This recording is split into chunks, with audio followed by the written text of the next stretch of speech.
Hello, golf fans. Welcome back to the channel. Joe here once again for the Sports Geek, bringing you my squad for the DP World Tour's Italian Open for this week's event. I do already have an episode live on the Sports Geek channel again for the Travelers Championship on the PGA Tour. And we are actually looking to go back to back, having tipped Wyndham Clark last week to win the US Open. So hopefully we can continue the good run of form. And this week on the DP World Tour, we do have a course that I'm not familiar with, which is very unusual. Circolo Golf Course in Torino, but it does look like a fascinating golf course. I really enjoyed dissecting this one and having a look over the flyovers. There's plenty of character about this golf course. 7,214 yards as a par 71, and it isn't overly demanding off the tee, but that doesn't necessarily mean players can spray this everywhere because it is still a fairly well tree-lined course. So position is still pretty important, although the challenge at this golf course definitely comes from fairway to green. So I'm placing a lot of emphasis on players that are capable of shaping the ball both ways with their irons and those that are going to give themselves plenty of birdie opportunities. When you look at the course here, there's a few of the tee shots where if you miss them slightly left or right, you are probably going to have to adapt and hit a draw or a fade into some of these greens. So players that can shape the ball both ways is definitely going to be a welcome attribute here. There are some scoreable par fives at this golf course, so I wouldn't be surprised to see the scores quite low because some of the par fours look quite scoreable too. So for me, this looks like a week to prioritize solid enough drivers, but golfers that are definitely much better with their short to mid irons and those that can shape the ball both way. I think that is the recipe of how to score well at this golf course. And I think the three players that I've got give us a good chance of getting a good run for our money. Selection number one is going to be win only on Patrick Reed at 14 to 1. Now, I'm not usually a fan of backing favourites in these golf tournaments, especially with the fields exceeding 150 players. However, Patrick Reed to me stands out as the best player in this field. And in truth, I actually expected him to be single figure digits for this event. So I can't let him go untouched at 14 to 1. But Joaquin Niemann is actually the player that's coming for the most support. He is the 9 to 1 favourite for this week. But for me, Patrick Reed is really good value here. He's a five-time DP World Tour winner. Two of those victories actually come this year, having won the Dubai Desert Classic in January and then going on to win the Qatar Masters just 2 weeks later. But in between that, he did also finish runner-up in Bahrain. So it's no surprise to see him sitting comfortably at the top of the race to Dubai standings this year. Of course, this is also a player who has won on the biggest stage before. We know this because he's won the Masters back in 2018, and there's everything to like about his game for this golf course.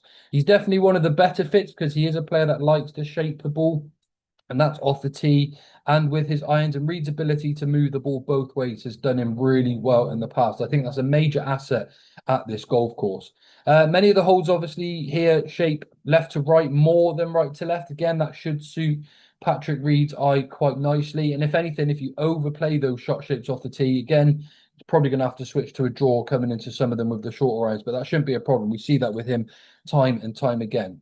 His wedge and short gameplay is often unquestionably the strongest part of his game, so he'll be good at scrambling too. But I do expect him to hit a significant amount of greens this week, and his proven class should mean he is right in the mix at the end of the tournament. So we could have backed him each way, but with two tournaments to cover, Patrick Reed is a win-only selection here in the Italian Open, and I think he's going to go really, really well. My next two selections are much bigger prices. We are going to go with Davis Bryant first, a point each way at 90 to 1. He's actually quietly put together a pretty solid season on the DP World Tour, and he is the sort of player that will be breaking through a maiden victory on the DP World Tour before this year is out, I'm sure of it. Sometimes you see these sort of players that are trending in the right direction, but he's been knocking on the door at a multiple different sort of set of golf courses. And to me, that is a big sign that this golfer is not far away from getting himself into the winners' enclosure.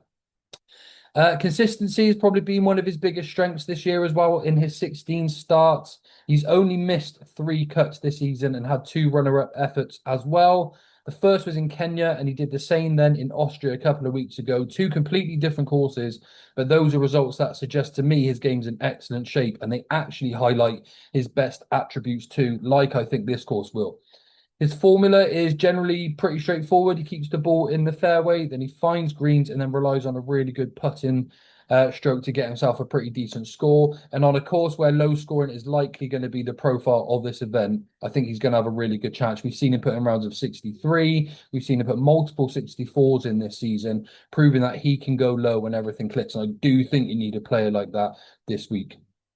His putting is pretty solid without necessarily being spectacular, but when he seems to find his game with his irons, he seems to be good enough with the putter too. So no real concern there. And at 90 to 1, I think he's a real lively outsider. Definitely one with the potential to win this year and considerably overpriced, in my opinion.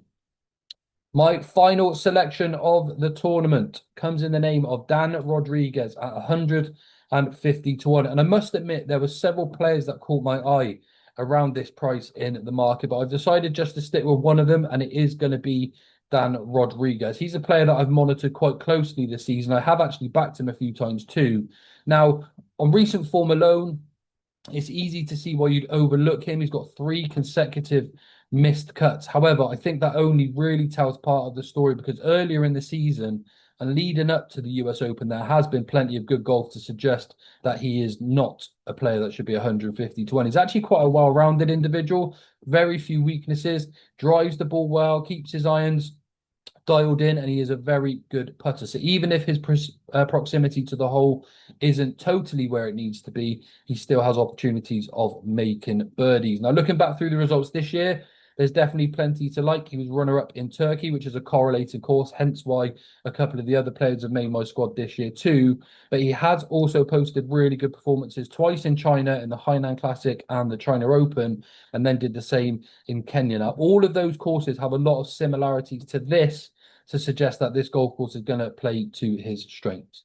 Now, admittedly, there is definitely an element of risk in Dan Rodriguez's game because he is a player that is hard to catch at the right time, which is why I'm not making a particularly strong case for him as the outright winner. But that being said, the short break from the KLM Open to here may just have come perfect timing for him. He's going to come here really refreshed, and I know that his ability will outshine the 150 to 1 price tag. You're not backing a player who lacks class, who lacks quality. He definitely has that. It's just a case of when is he going to land his first DP World title. He's a very live shot at 150 to 1, and I think that price definitely needs to be taken advantage of. Okay, quick fire. 3 selections for you. Patrick Reed, Davis Bryant, and Dan Rodriguez. And hopefully one of these 3 players can have us back in the winner's enclosure for a second week in a row. Please do like and subscribe to the channel here on The Sports Geek. Drop me a comment as well with who you fancy for the tournament, and I'll be back again real soon with some more selections.